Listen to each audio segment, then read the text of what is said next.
Assalamualaikum warahmatullahi wabarakatuh. Perkenalkan, saya Muhammad Ali Sabana, NIM 2303000096 dari kelas 5G. Jadi di sini saya akan membuat video untuk menuntaskan mata kuliah micro teaching. Yang mana yang pertama itu cara menarik perhatian siswa saat dalam proses pembelajaran. Jadi untuk menarik perhatian siswa itu bisa kita lakukan dengan cara ice breaking. Ice breaking itu bisa juga dengan kita buat seperti menyanyi atau yel-yel. Jadi tujuannya itu untuk memusatkan perhatian kepada satu tujuan, yaitu kepada sang pengajar atau guru. Jadi kalau mereka sedang ribut atau tidak kondusif, kita bisa melakukan yel-yel agar lebih tenang atau lebih fresh lagi, mereka berpikir tidak pusing kan. Jadi itu penting. Nah, dengan cara bernyanyi atau dengan cara tepuk-tepuk tangan, ya kan, itu bisa juga dilakukan. Itu yang pertama. Yang kedua tadi sebagai motivasi kita selaku guru ke siswa kita atau ke murid kita. Jadi motivasi itu penting. Tujuannya itu supaya mereka terus ingin mencapai sebuah prestasi gitulah, atau mencapai sebuah tujuan. Nah, motivasi itu bisa dilakukan, saya ambil contoh ke anak kelas 1 atau kelas 2 SD. Nah, kebetulan saya mengajar di kelas 1 dan kelas 2. Jadi cara motivasi itu bisa dilakukan dengan cara memberikan sebuah reward atau hadiah. Nah, bisa sebuah makanan atau sebuah benda, itu bisa dilakukan.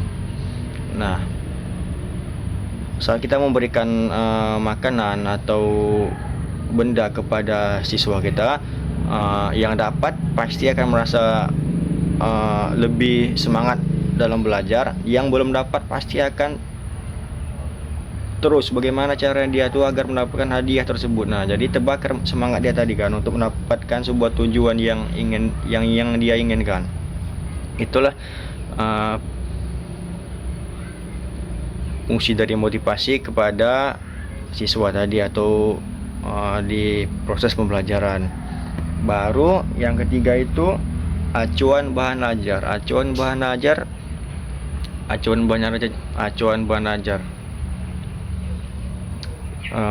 Untuk ketiga itu acuan bahan ajar. Acuan bahan ajar itu proses pembelajaran terjadi itu ya pastinya adanya bahan ajar dari seorang guru yang akan disampaikan ke murid atau ke siswa. Jadi bahan ajar ini bisa kita siapkan jauh-jauh hari sebelum proses pembelajaran tahun ajaran baru itu dilaksanakan. Artinya kita sudah siapkan dari jauh-jauh hari. Di proses pembelajaran di acuan bahan ajar ini bisa kita masukkan seperti cara proses mengajar, yang mana bisa dilakukan dengan cara praktikum dan materi. Ya pastinya kalau selaku guru olahraga diawali dengan materi baru praktik. Nah, untuk materi bisa dilakukan itu di minggu pertama, pengenalan di materi tadi. Yang kedua tadi baru kita masuk ke praktik, terjun ke lapangan. Di lapangan itu dipoles lagi, dilakukanlah sedetail mungkin apa yang kita tuliskan, sehingga ke siswa ataupun murid kita, mereka lebih tahu, lebih paham apa yang mereka tulis. Dengan di praktek kita jelaskan juga lagi. Di praktek itu biasanya bisa dilakukan dengan cara disilang. Minggu pertama itu materi, minggu kedua itu praktek, minggu ketiga materi lagi, bisa minggu keempat praktek. Adapun yang materinya itu dalam waktu sebulan itu di minggu pertama, di minggu kedua dan seterusnya itu praktek. Ada juga yang melakukan seperti itu.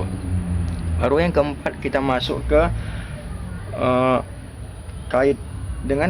kaitkan kegiatan kesehari-harian untuk siswa. Jadi kegiatan sehari-hari yang didapat di sekolah bisa dikaitkan di kehidupan sehari-hari siswa ataupun kegiatan sehari-hari siswa di rumah bisa dikaitkan ke sekolah. Salah satunya tadi dengan cara menerapkan menjaga kebersihan, itu kan penting, baik dari buang sampah, melaksanakan piket kelas kan, menyapu ataupun mengepel. Itu juga bisa dilakukan, dikaitkan ke kegiatan sehari-hari mereka di rumah. Mereka di rumah kan masih kita ajarkan juga bagaimana cara harus menyapu, menjaga kebersihan tadi. Jadi kawan-kawan, perlunya kita mengaitkan kegiatan sehari-hari ini biar mereka itu tidak jauh dari apa yang keseharian mereka. Jadi tujuannya itu supaya lebih familiar apa yang dilakukan di rumah, ya di sekolah lebih diterapkan lagi. Baru juga bisa kita tambahkan kedisiplinan siswa di kegiatan sehari-hari mereka di rumah, dan kita kaitkan ke sekolah. Itu bisa juga kita lakukan kedisiplinan seperti ketepatan waktu saat datang ke sekolah dan pulang. Bisa juga dikaitkan di rumah seperti ketepatan waktu saat melaksanakan mengerjakan PR, mandi ataupun melakukan kegiatan yang lain. Artinya mereka tuh tepat waktu, tidak lagi yang namanya itu sembarangan melakukan kegiatan, terstruktur. Itulah tujuannya tadi. Jadi itu saja yang dapat saya sampaikan, lebih dan kurang saya mohon maaf. Saya Muhammad Sabana mengucapkan terima kasih.